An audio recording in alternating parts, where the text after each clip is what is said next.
เมียเจ้าบ่อนน่ะนอนน่ะแม่นเลยอืตาอีต้นนอนอยู่ป่าอันนี้ก็เนาะข้าวสาร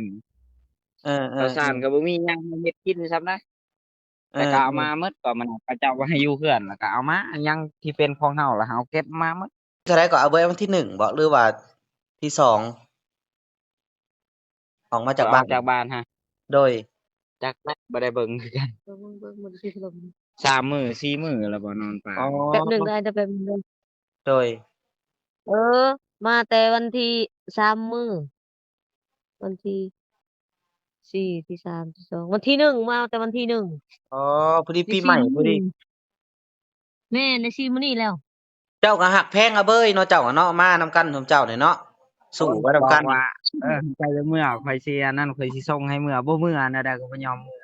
อืดีแล้วฮักแพบ่ยอมงกันเมื่อบ่ฮักแพงกันข่อยจะดีแล้วสินอนป่าข่อยก็นอนป่านำแหละเอ้าข่อยว่านี่ก็อื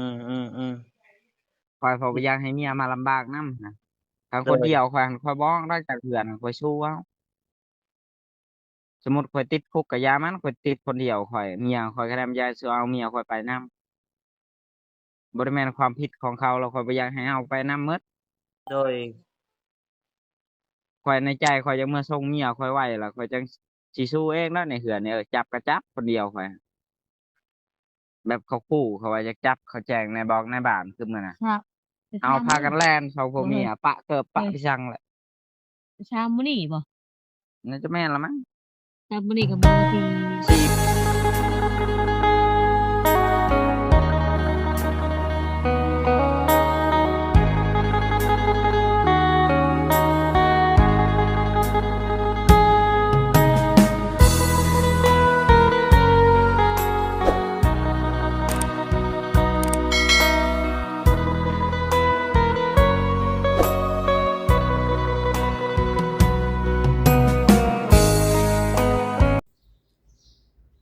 กับทักทายสบายดีเด้อพี่น้องเบิดสุขุสุคนบ่ว่าพี่น้องอยู่ฝั่งไทยฝั่งลาวและต่างประเทศก็ยินดีต้อนรับพ่อแม่พี่น้องเข้าสู่ช่อง YouTube บ่าวน้อยบ้านนาชาแนลพี่น้องเอ้ยมื้อนี้ก็บ่าวน้อยสิมาเว้าถึงเรื่องอาเบยในคืนมื้อที่อาเบยโทรมาหาบ่าวน้อยนั่นแหละบ่าวน้อยก็มีคลิปที่บันทึกไว้พี่น้องเอ้ยมีคลิปบันทึกไว้อาเบยเว้าหยังมื้อนั้นน่ะนะเดี๋ยวให้พ่อแม่พี่น้องไปฟังนำกันพี่น้องเอ้ย มาเว้านี่ก็บ่ได้ว่าเพื่ออันนั้นเด้อพี่น้องเอ้ยบ่ได้ว่าเพื่อความแตกแยกหรือว่าหายอดวิวหรือว่าหาแสงเพื่อว่าจะให้อาเบยน่ะกลับมือเฮือนเพิ่นแล้วก็คือจบพี่น้องเอ้ยบ่ได้ให้ทางผู้หนึ่งผู้ใดเสียหายบ่น้อยก็บ่ได้รู้จักอาเบยมาก่อนเด้อพี่น้องบ่น้อยขออ่าบอกให้ FC เบิดสุขุสุคนบ่น้อยบ่รู้จักอาเบยมาก่อนพี่น้องเอ้ยบ่ได้ติดตามเรื่องราวเพิ่นก็บ่ได้ฮู้ว่าเพิ่นนิสัยเพิ่นเป็นจังได กินหยังใดเฮ็ดหยังอยู่นะบ่น้อยก็บ่ได้ติดตามเพราะว่าบ่น้อยก็ได้ถ่ายคลิปแต่เช้าใบ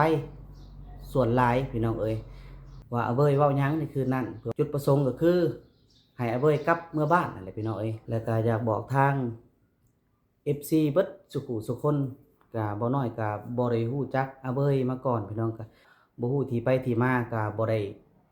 ติดตามเรื่องราวของเพิ่นพี่น้องเอ้ย เอาพี่น้องเอ้ยบ่น้อยก็สิไปให้พ่อแม่พี่น้องไปฟังคลิปเพิ่นตอนเนี้ยเพิ่นบ่ได้อยู่ในบ้านตอนนี้นะก็เลยเพิ่นเนาะโทรหาบ่น้อยว่าเรื่องราวมันเป็นจั่งใดอาเบยบ่ได้อยู่ในบ้านตอนนี้นะบ่น้อยก็อยากรู้สาเหตุเป็นอิหยังกันแท้นะตอนนี้อาเบยนอนอยู่ป่าพี่น้องเอ้ยสบายดีอาเบยสบายดีเด้ออ๋อเปิดไผแหน่บ่จักเห็นปานใดบ่อยากเห็นหุ่นเอ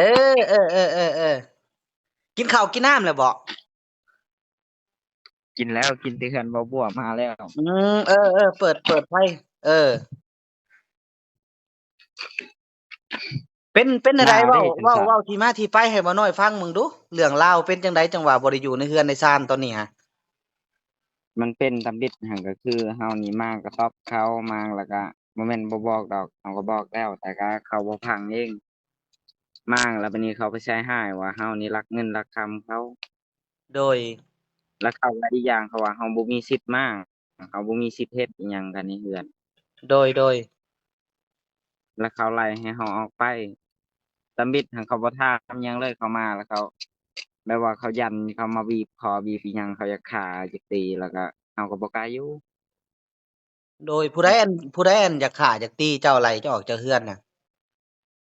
เบาพรแล้วก็เบาล่าสองคนเขา ไม่ก็แต่ก็บ่รู้จักกับเพิ่นยังบ่ได้นอนเรือนจักมื้อแหละตอนนี้ฮะ 2-3มื้อแล้วอ๋อ2-3มื้อ2-3มื้อก็ครับเป็นปลายสาแต่แต่เหตุก็คือแต่เขาปีใหม่ไปแจ้งอันแต่ปีใหม่พู้นแหล้วเนาะตั้งแม่นแล้วเขาไปแจ้งนายบอกนายบ้านให้จับจังซั่นจังซี่เฮาก็ย้านเฮาก็แล่นหนีอ๋อโดยตอนนี้เจ้าอยู่ป่ากับเมียบ่ตอนนี้หรือว่าผู้เดียวกับเมียแหละอืมข้าวน้ำได้กินจั่งใดข้าวน้ำนี่เมื่อกี้นี่ก็ไปขอกินน้ำมะบัวอืโดยเรือนน่ะเป็นเรือนผู้ใหญ่ใจดีเฮ็ดให้เจ้าไผก็บ่แม่นแหละมีสิทธิ์ไผก็บ่บ่มีมีสิสิทธิ์อยู่ทธิ์เด้อบ่มีสิทธิ์ได้สิไปไล่เจ้าหนีนะอาเบ้ยจักแล้วเขาไล่ให้เฮาหนีเฮาก็หนีเฮาบ่มักยากเพราะว่ายูทูบเบอร์ก็เป็นสะพานบุญช่วยเหลือเจ้าอะนะครับบ่มีสิทธิ์สิไปไล่เจ้าหนีแม่นตัวนี้หั้น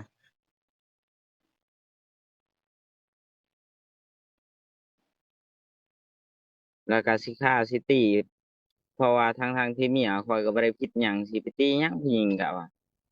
อืตีประตูมห้องพังประตูห้องอย่าเข้าไปตีเมียข้อยก็ว่าอย่าโดย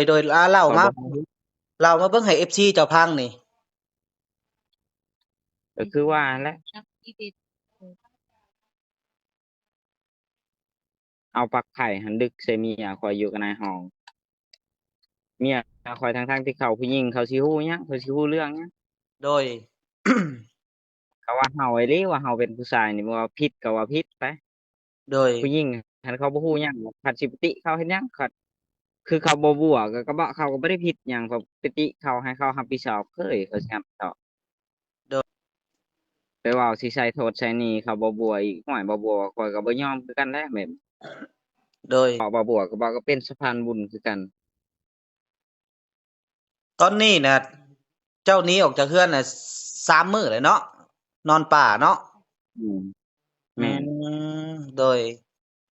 เจ้าบ่กล้ากลับไปเรือนบ่ตอนนี้เป็นจั่งใดบ่กล้ากลับหั้นแหละเขาอยากจ้าวเขาเจ้าอยากฆ่าอยากตีเฮ็ดในไสเขาก็ฆ่าเขาจังเมื่อกี้นี้เด้เขาไปนำเขาก็ว่าเฮ็ดในไสตีโลดบ่ต้องให้มันเขาอยู่แถวนี้ไล่ให้เขาหนีโลดไผเป็นคนเว้านะเบาล่าก็บ่พร้อมครับก็เว้าใส่เฮาเองว่า3,000,000แบบไปเว้าใส่บ่าวบัวว่า15,000,000เว้าว่าแบบปิดหน้าปิดหลังหั้นน่ะตอนนี้บ่มีเงินเลยบ่เจ้าบ่มีเงินติดธงจักบาทเลยบ่จักกีบเลยบ่บ่มีฮอดจักกี้ปานหั้นเขายังกล้าเว้าว่าเฮานี่เอาฮ้วยคันเฮามีเงินกะว่าเฮาสิอยู่สภาพแบบนี้บ่โดเฮาก็หนียหั้นแหละเฮาว่าเฮามี ย้อนว่าบ่มีหั้นแหละจังพาเมียไปนอนป่านอนดงคนพู้นรุมเว้าเฮาคนหนึ่งคันเขาพังเฮ็ดพังพ้นเฮาก็บ่ย้านดอกอันนี้มีแต่เขาหลิ่วเขาเหลวใส่โลดแบบเขาบ่พังเฮ็ดพังพ้นแบบเขาใส่อารมณ์อย่างเดียวหั้นนะข้อยม่างกระต๊อบบัดนี้ข้อยว่าคันอยากนอนก็ขึ้นไปนอนอยู่เทิงบ่แม่นข้อยไล่ให้เขาหนีดอกเพโดราะว่ายอยู่เทิงซั้นเทิงมันก็มีบ่อนนอนอยู่ซั้นลุ่มนี่สังกะสีหั้นผู้ใหญ่เขาบอกว่า สังกะสีใหม่หั้นสิเอาไปเฮ็ดเอาไปแอมหัวแอมอันนั้นสวนผักก็ได้ข้อยก็ทำตามที่เขาบอกเลยเด้ข้อยก็แบบว่าจักข้อยสิว่าแนวใดโดยในเมื่อดินกับผู้ใหญ่เป็นคนซื้อแล้วอืเขาบอกให้ข้อยมมางข้อยก็มางให้สิให้ข้อยเฮ็ดนั่นแหละอ๋อเจ้าอะไปม่างบ่แม่นว่าสังกะสีข้อยตั้งเจ้าอะไปม่างสังกะสีบ่อนเพิ่นนอนบ่แม่นทั้งอีกอย่างข้อยก็บอกแล้วว่าข้อยสิมางเด้อหั้นเจ้าอยากนอนเจ้าก็ขึ้นไปนอนอยู่เทิงโดยสิไปเฮ็ดหยังหลายจุดหลายบ่อนเพราะว่านอนใกล้ก็ว่าใกล้อันนี้ก็จะแปะหัวกันได้หรอกกระต๊อบก็โดยมันอยากญาติหยังกะเดียกะดอกข้อยก็ยังงงอยู่ อบีบคอข้อยหั้นแหล้วข้อยก็เห็นเมียข้อยก็เห็นอืมมาแล้วว่าไผมาเก่งออกมาไหมว่าบ่พรนั่นแหละบ่พรนั่นแหละแล่นไปบีบคอเอาเหล้ากับไทยกินนอนกินอยู่หั่นกับบ่น้อยไปตอนนั้นจื้ออยู่บ่บ่น้อยไปตอนน่ะไปนั่งใกล้เจ้าจื้ออยู่บ่จื้ออยู่แหละตอนไปเฮ็ดสมโนครัวอันเอื้อยเจ้าน่ะเด้ไปแล่นเอกสารน่ะ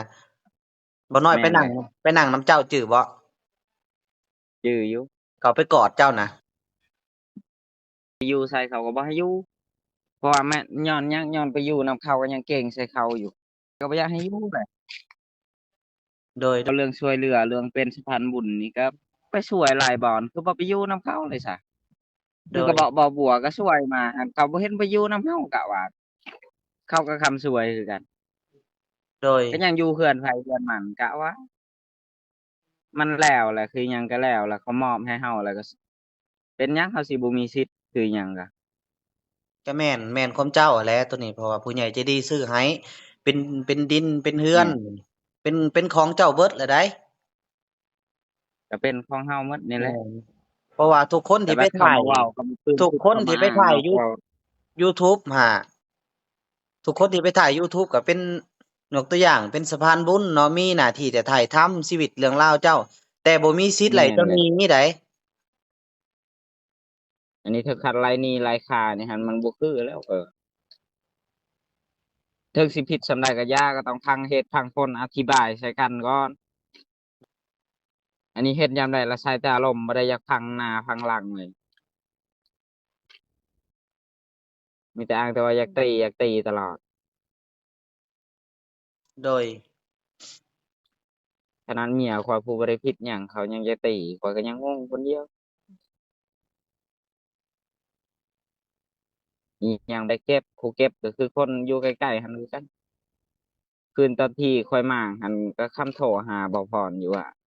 ก็เจ้ามาแล้วเด้อก็ตอบไปเก็บไว้แน่ให้แน่เด้อส่งเสือเขาก็ไปเก็บไว้ให้โดยเครื่องของเขาข้อยก็บ่ได้เก็บอิหยังสักอย่างแต่บิดว่าวใส่ข้อยหั้น3,000,000กีบเท่านี้บัดไปว่าวใส่เขาบ่บัวหั้นว่า15,000,000อ๋อเงิน15,000,000บ่ได้เอาสักจุสักตังค์เลย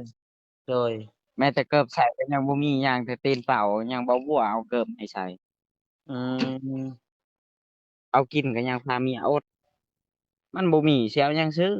ตอนเนี้ยน้ำกินเจ้าอยู่ในป่าเจ้ากินน้ำได้ไสตอนเนี้ยอยู่ป่าอยู่ดอนกินน้ำสร้างหั้นแหละกินน้ำสร้างหั่นแหละโดยนอนได้มีผ้าหอกผ้าห่มอยู่บ่นอนตอนนี้ฮะมีหั้นแหละออกมาจากเรือนน่ะได้หยังแหน่ออกมาโดจากเรือนเจ้าถือหยังออกมาแหน่ออกมาแต่เรือนน่ะมีแต่เครื่องของนี่เด้ส่งเสื้อนี่แหละเขาบอกให้มาเก็บเอาหมดเฮาก็มาเอาอืส่งเสื้มอเฮาเฮาไผบอกสิไปปะอยู่ไสเขาบไผอกว่าเป็นคนมาเอาหมดบอกให้เมื่อเก็บน่ะเขาบ่พรบ่ล่าอ๋อให้เจ้าออกให้เก็บแล้วออกหนีจากเรือนนั้นเลยแม่นบ่แม่นก็เลยตอนนี้อะเจ้าอันโทรหาเบาน้อยให้อยากบอกเรื่องนี้เนาะโดยอืมเมียเจ้าบ่อันน่ะนอนน่ะแม่นเลยอืตาอีตนเนาะนอนอยู่ป่ามีแต่เนาะข้าวสารเออข้าวสารก็ๆบ่มีหยังให้เฮ็ดกินซ้ำนะๆเอแต่ก็เอาอมาหมดก็มันเขาเจ้าบ่ให้อยู่เฮือนแล้วก็เอามาอันหยังที่เป็นของเฮาแล้วเฮาเก็บมาหมดโดยเจ้าสิย่างมาบ่อนอันรถโดยสารบ่มื้ออื่นนี่หรืแม่นแหละอว่าจั่งย่างออกไปละ อ๋อโดยย่างเอารถโดยสารแหละค่ารถค่าล่างนี่เจ้าไล่มึงเด้อแหละอั่นบ่น้อยสิโอนเงินให้เด้อเจ้าหาบัญชีมาให้เด้อมื้ออื่นเช้าโดยหาบัญชีมาเดี๋ยวสิโอนไปให้เด้อแก้ไขเจ้าก่อนเบื้องต้นโดยมาฮอดเซโนแหละบ่น้อยจั่งสิไปรับเจ้า เจ๊นอก็2คน300,000ถ้าหลายทั้งเครื่องทั้งของจักก็500,000ก็ไปสู้แม่นให้เขาไล่เครื่องขเบิ่งก่อนองหลายไปโดยให้เขาไล่เบิ่งก่อนว่าสิตกเท่าใดไล่เบิ่งก่อนแหละมื้ออื่นเช้าแหละเจ้าหาบัญชีมาแล้วจั่งสิโอนไปให้เจ้าเด้อโดยเอาไปหากินอันนั้นกินอันนี้ยามปีใหม่ฮะแล้วบัดพ้นสุดท้ายเขาเว้าบ่บัดเว้าใส่เมียไอ้แก้วว่าข้อยเมาข้อยบ่ได้คูเมื่อหยังแล้วข้อยเฮ็ดหยังผิดเพิ่นว่าโดยแต่ก็ย่าเขาดอกเขาจะเฮ็ดแนวใดก็เฮ็ดดอกแค่มันอย่าเฮ็ดใส่เฮาล่ะพออันนั้นแล้วแต่เขาดอกเขาอยากดีก็เฮ็ดเอาเขาอยากชั่วก็เฮ็ดเอาดอกอันนั้นเพราะว่าเงินในธงเขาอยากซื้อกินอิหยังก็กินนั่นน่ะมันเรื่องของเขาดอก บ่ได้อยากเว้าหยังให้เขาดอกเจ้าเดินออกแต่มามาใส่จากบ้านให้แต่เฮาแบบนี้อันวันที่เท่าไรก็เอาไว้วันที่1บ่หรือว่าที่2ออกมาข้อยออกจากบ้านจากบ้านหั้นโดยจักแหล้วบ่ได้เบิ่งคือกันเบิ่งสิถล่ม3มื้อ4มื้อแล้วบ่นอนป่าอ๋อนี่แป๊บหนึ่งได้แต่แป๊บหนึงเด้อโดยเออมาแต่วันที่3มื้อวันที่4ที่3ที่2วันที่1มาแต่วันที่1อ๋อพอดีได้ปีให4ม่พอดีมื้อแม่นได้4มื้อนี้แล้วเจ้าก็ฮักแพงอะเบ้ยเนาะเจ้าอะเนาะมานำกันซุมเจ้านี่เนาะโอ้สู้ยไปนำกันบอกว่าใจจะเมื่อข่อยสิอันนั้นข่อยสิส่งให้เมื่อบ่เมื่อแนวใดก็บ่ยอมเมื่ออืดีแล้วฮักแพบ่ยอมงกันเมื่อบ่ฮักแพงกันข่อยจะดีแล้วสินอนป่าข่อยก็นอนป่านำแหละอ้าวข่อยว่านี่ก็อืมๆข่อยบ่อยากให้เมียมาลำบากนำนะถ้าๆโดยคนเดียวข่อยบ่ได้จากเพื่อนข่อยสู้เอาสมมุติข่อยติดคุกก็อย่ามันข่อยติดคนเดียวข่อยเมียข่อยก็นำยาสิเอาเมียข่อยไปนำบ่ได้แม่นความผิดของเขาแล้วข่อยบ่อยากให้เอาไปนำหมดโดยข่อยในใจข่อยยังเมื่อส่งเมียข่อยไว้ล่ะข่อยจังสิสู้เองเนาะในเหือนนี่จับก็จับคนเดียวข่อย แบบเขาขู่เขาว่าจะจับเขาแจ้งในบอกในบ้านคือมื้อน่ะครับแต่เอาพามื้อกันแล่น2ผัวบ่เฮ้ยเมียปะเกิบปะเฮ้ยพิชังแหละมื้อนี้บ่น่าจะแม่นละมั้งมื้อนี้ก็มาวันที่4มื้อนี้แล้ววะ4มื้อนี้นี่แหละเจ้าบ่ได้เฮ็ดผิดหยังเขาสิไปอั่นจับเจ้าได้นะเจ้าบ่ได้เฮ็ดผิดอิหยังเนาะสิไปแจ้งจับเจ้าจั่งใดจักนำเขาแหละข้อยก็ยังงงว่าสมองเขามันจักมันคงคิดไปได้แบบใดเลยบ่พอแต่ไล่เฮาออกมาจากเรือนยังสิไปแจ้งจับเฮาอีกเพราะว่ามันผิดหยังอันนี้แจ้งพ่อบ้านหมดแจ้งหมดแล้วแท้จุจุ่มน้ำจุ่มถ้วยนี่อืแจ้งหมดมจุจุ่มโดยอีกอย่างเขาก็มาอยู่บ้านเฮาเขาสิมีสิทธิ์แบบนี้มันก็เป็นไปบ่ได้แล้วก็ไปดึงสายไผ่ในเรือนหั้นดึงไปดึงมาข้อยว่ามันช็อตแล้วมีแต่ตาโลกๆซื่อๆเดะบ่ได้รับผิดชอบนำเดะ แต่เฮานี่แหละโทษภัยมันมาจากเรือนเฮานี่เฮาขอดำบัตรเดียวก็บ่ให้ความขี้เหนียวหั่นน่ะซื้อหยังๆก็บ่เคยว่าเอ้าซื้อปิ้งไก่ปิ้งหนึ่งก็บ่ได้ให้ฮอดปากเฮานะพูดเลยคุณลุงแก้วให้สู้คุณไปให้ลุงแก้วไปให้คนข้างๆเรือนหั่นอ๋อโดยขอบัตรดีนำเขาคือบ่ไปอยู่นำเขาโดยบัตรน้ำบัตรไผผัดใช้นำเฮา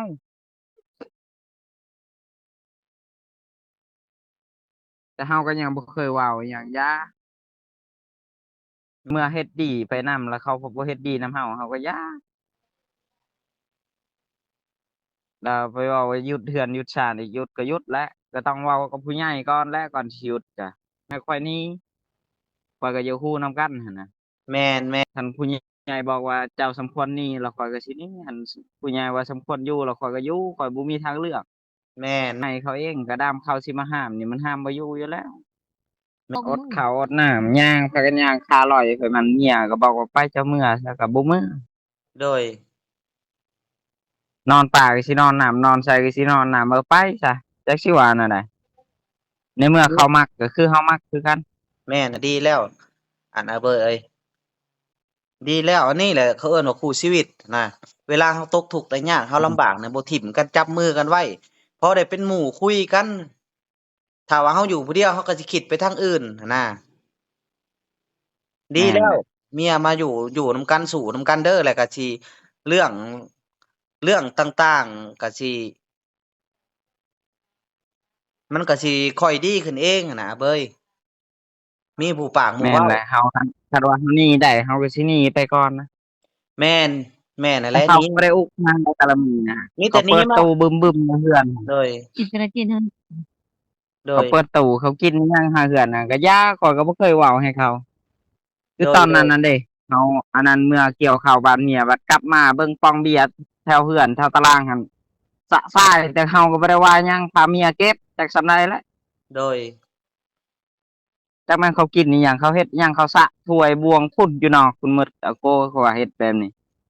กินมันบ่โพดโพบ่กินโดยแต่ข้อยก็บ่เคยเว้าหยังย่าอ้ายเฮ็ดก็เฮ็ด แต่ในเมื่ออ้ายเฮ็ดกับเฮาแบบนี้เฮาก็อยู่บ่ได้คือกันแหล้วโดยเงินบ่พอเสียก็เสียหยังบ่พอเสียก็เสียเรื่องบ่พอนักก็สิเฮ็ดให้นัก บ่พอเป็นเรื่องใหญ่ก็สิเฮ็ดให้เป็นเรื่องใหญ่เฮาก็เฮ็ดได้คือกัน โดย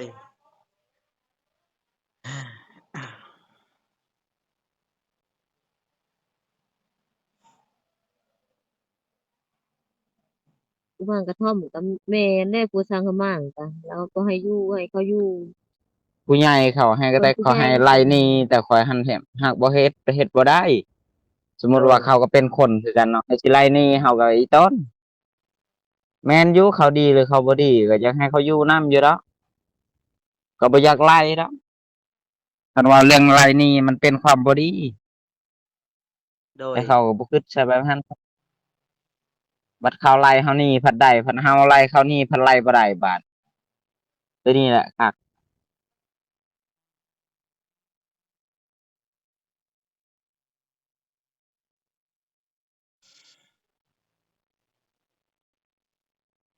มื้อตะมิด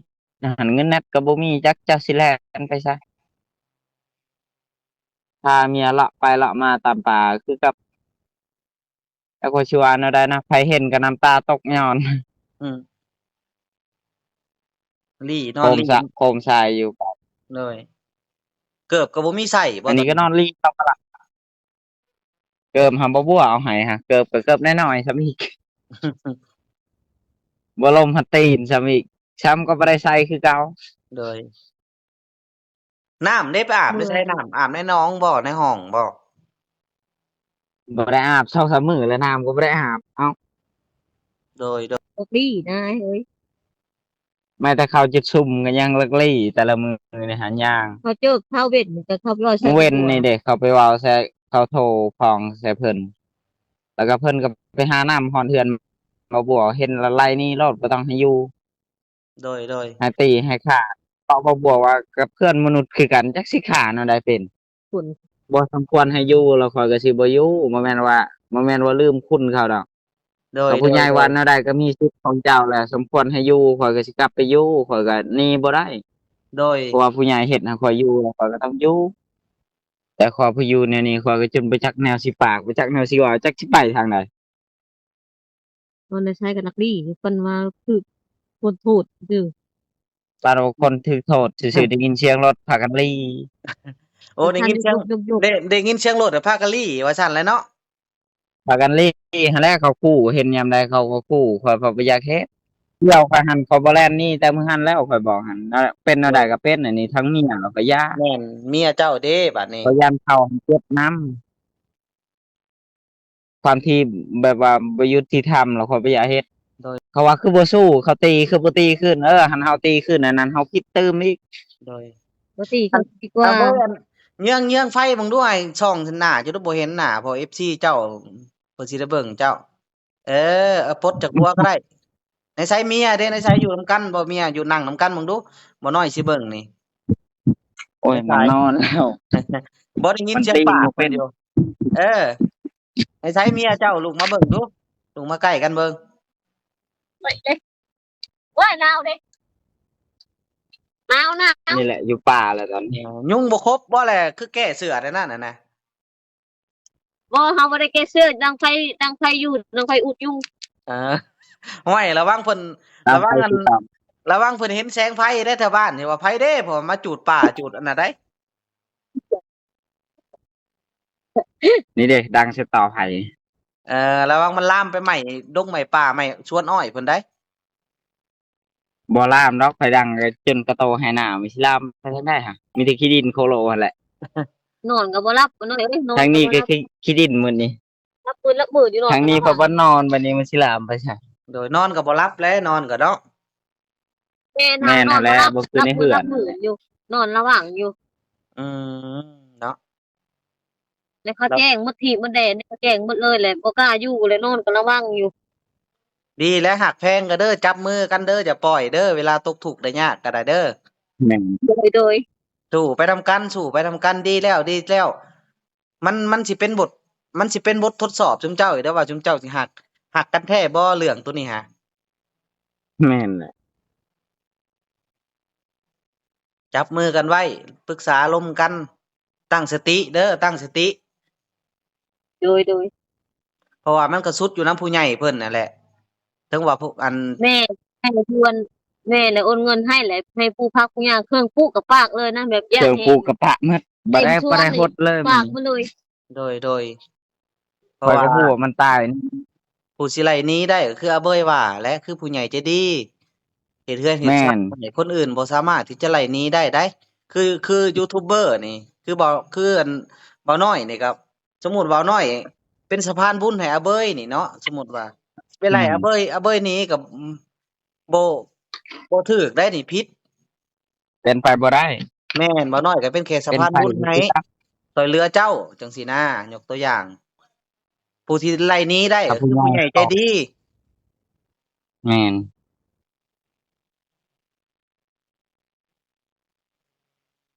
มีแต่มื้ออื่นเด้อแต่เว้นเบ้ยเด้อมีแต่มื้ออื่นแหละเจ้าย่างมาเด้อเจ้าย่างออกไปทางพู้นแหละเด้อไปหาบ่โดอนอันยแม่นหาบ่อนสิให้โอนเงินโอนคำแหละจังล้มกันอีกเทื่อหนึ่งมื้ออื่นจังโทรหากันอีกเนาะโดยสิไล่ค่ารถค่าล่างเบิ่งมาฮอดเซโนมันสิตกเท่าใดแหละจังอันให้บ่น้อยไปรับเอาอยู่เซโนแหละสากแบตไว้เด้อขอสากน้ำเพิ่นนั่นแหละขอสากน้ำโดเพิ่นยหมดโดยแล้วเดะนี่ก็ยังเหลือแบต10% 11%โดยแม่นมื้ออื่นแหละมื้ออื่นแหละ โดยมื้ออื่นแหละไปอั่นสากน้ำเขามื้ออื่นแหละย่างไปทางพู้นแหละมื้ออื่นน่ะจังล้มกันอีกเทื่อหนึ่งเรื่องโดยค่ารถค่าล่างนั่นแหละเนาะโดยเดี๋ยวน้อยสิโอนให้มื้ออื่นสิช่วยเจ้าลูกชิโน่ก็เบื้องต้น2 คนก็เซ็นไปบ่าโดย80คนละ150,000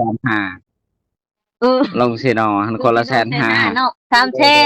ได้ใช้เครื่องพอดี500,000จากแรกเขาก็ไปทำโดยชามแล้วมันถึกเท่าใดกะโดยยังก็สิบ่เอานะก็ใช้บ่มีก็ไปแต่ตีนเปล่านี่แหละคือแล้วแม่นเอาชีวิตตัวเองอะแหละรอดก่อน แม่นแหละเสื้อผ้าก็อย่ามันดอกบ่ตายหาใหม่แม่นเอาแต่ตัวเองรอดแล้วพอเครื่องก็โดยพากันไปเอามื้อคืนเครื่องก็พากันลักลี่เครื่องไปเอาก็เอาไปพอคืนนี่นะได้นุ่งนี่แหละซองกระเป๋ามื้อนี่ก็พอคืนนี่นั่นพากันไปเอาเครื่องพากันลักลี่เอาอยู่คืนนี่โดยคืนนี้11 โมง 12 โมงบ่ได้นอนเขาไปเอาเครื่องอยู่เฮือนลักลี่ลอกๆอยู่ไปเอากะโดยบ่น้อยก็จักสิว่าจั่งใดอาเบยนี่เป็นอันเป็นน้องสาวใบเด้อาเบยนี่แม่นบ่อาเบย แม่นเลยเป็นน้องแท้แม่นเลยๆเป็นน้องชายสาวใบเบาเทิดเบาเทิดก็คือพี่อ้ายเพิ่นแม่นเพราะว่าสาวใบตัวนี้เราแม่นเข้าไปบำบัดแล้วสาวใบอยู่ศูนย์บำบัดดีแล้วเอ้ยแล้วนางยังบ่เคยเห็นจักเทื่อใดเออยังบ่เคยเห็นมาแล้วเจ้าก็สิได้เห็นดอกสิได้เห็นอยู่ดอกแค่เจ้าเห็นยันเจ้าย้านอยู่ดอก เบาน้อยนี่ก็เห็นอาเบยครั้งแรกแหละตอนไปนั่นแหละบ่เคยหายบ่เคยเครียดไผนะหั้นเขาบ่เฮ็ดจนเหลือเกินเขาจังสิหายตะบิดแต่เพิ่นไปอัดคลิปได้มือตะบิดนะคือแท้ๆได้มือสิเฮามือบ้านมือเกี่ยวข้าวนะคืผู้ผู้ใดอได้อัดคือคลิปแล้วบ้านฮอร์โมนผู้ใดไปเพิ่นไปอัดคลิปมาเขาก็เบิ่งก้นใส่คนนี่นะผู้ใดไปอัดคลิปนะ เบาพรแล้วตอนนี้มาพรอ๋อก็อัดคลิปเอาเฮาก็โอ้ก็คือว่าคนใจดีแท้ว่ะคิดอัดคลิปไปคิดมาโอ้ยเบิ่งเฮิงก็ยังรู้จักนิสัยเขาบัดเอิ้งเปิ้งมารู้จักนิสัยเขาบัดนี้บัดรู้จักก็ย้านแล้วบัดนี้ย้านแล้วบัดนี้จุดชั้นพู้นแหละใช่แล้วก็ตีบ่สะข้างหน้าบ่ตีสายข้างหลังมีตีสะตีสายนั่นแหละพังประตูฮอกบ่ซุ่มสู้เพื่อนสี่ซุ่มห้าเลย เพราะบอกว่าให้ว่ายาเจ้าของอันบ่ต้องนี้ไปตีหาเฮ็ดก็ได้อุ้ยไปน้องก็จนชั้นจะไปกินฮอดข้าวเห่านะนอนก็บ่หลับหน้าจนดีลึกหน้าอยู่จนดำหน้าจนแล่อันจนจืดจนโอ้บ่กินฮอดข้าวฮอดน้ำจนคิดข่าวก็ท้องคิดส่วนบ่ออกข่าว บ่น้อยไปเห็นกับสาวแหล่น่ะก็ยังว่าโอ้อาเบยได้เมียงามเด้อว่ะบ่น้อยเห็นน่ะแม่นอาเบยได้เมียงามได้ว่ะเว้ากับสาวแหล่อยู่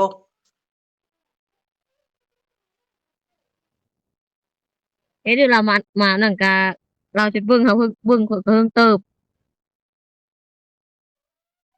เบิ่งบ่แม่นผีหลอกว่าแต่เมื่อกี้นี้เดี๋ยวข้อยก็ย้านกันนะเสียงม่วนแม่นอยู่ใกล้บ่ใกล้ใกล้บ่ใกล้เสียงอะนะคนตายส่ำนั้นในบ้านนี่คนเจ็บเป็นก็ยังอีก โดย ถ้าโดย ก็ไปนอนป่าซิโดยมีแต่นอนพักผ่อนเด้อมื้อนี้เด้อนอนพักผ่อนทำตัวให้สบายแหละบ่ต้องคิดหยังดอก มีแต่มื้ออื่นแหละมื้ออื่นแหละเจ้าอันผู้แหละเดินทางไปทางถนนใหญ่เลยมื้ออื่นเด้อโดยโดยแล้วก็ประมาณ7โมงพอกันต้องตื่นแม่นๆประมาณ7โมงนั่นแหละแล้วก็โทรมาหาอ้ายเด้อโทรมาหาบ่าวน้อยโดยเรื่องค่ารถค่าล่างแหละบ่าวน้อยสิซอยเบื้องต้นเด้อแล้วมาลงอยู่เซโนโดยบ่าวน้อยสิไปรับเอามากินข้าวกินน้ำอยู่เฮือนนี่แหละก่อนโดยจังว่ากันอีกเทื่อสิประหยัดหนึ่งเนาะไปแบตเหลือ10%โดยโดยเอาสู้โดยๆเด้อเบ้ยเด้อสู้ๆกับเมียแหละโอเคจับมืโดอกันยจับมือกันสู้ๆอยู่โดบ่ยท้อถอยเด้อสู้บ่ทิ่มบ่ปรากันหักแพงกันเด้อตอนแม่นๆคันใจบ่ขาดบ่เป็นตอนหยังนี้ตอนนี้นะเฮาดีใจเนี่ยตะวิดเฮาหันใจก่อนแบบคิดเฮาคิดบ่ออกเลยแบบมืดตึ๊บเลยแบบ ดีใจจังไดเว้าสู่อันบ่น้อยฟังดูดีใจจังได ดีใจที่เบาน้อยมาช่วยนี่แหละ ดีใจบ่น้อยมาช่วยนั่นแล้วก็มีเฮานอนก็บ่หลับเข้าก็จนบ่กิน โอ้บัดนี้ดีใจแล้วบัดนี้เนาะ แม่น น่าจะรู้จักคนทางไปแล้วบัดนี้สักบ่ฮู้เลย โดย เจอหมดตึ๊บ เอานอน มา พัก ก็ ผ่ สิ อน จะใช้มา โดย มาก็สิจะใช้มาได้ เว้ามาสิ จืด ฟั หน้าง นี่ ใช้ก็โอ้ย ดีใจแต่ว่าเบาน้อยมาช่วยนี่แหละสักก็ห้วย คิดเอาคิด แป้ บ่ออง ก เล เลย ย สุเพิ่นคิดบ่เข้าบ่ออกแล้วบัดนี้ ตายโลดเนาะนอนอยู่ป่าเด้เนาะ แม่นเลย ยันใครโยกใครยุ่งกับปานนี้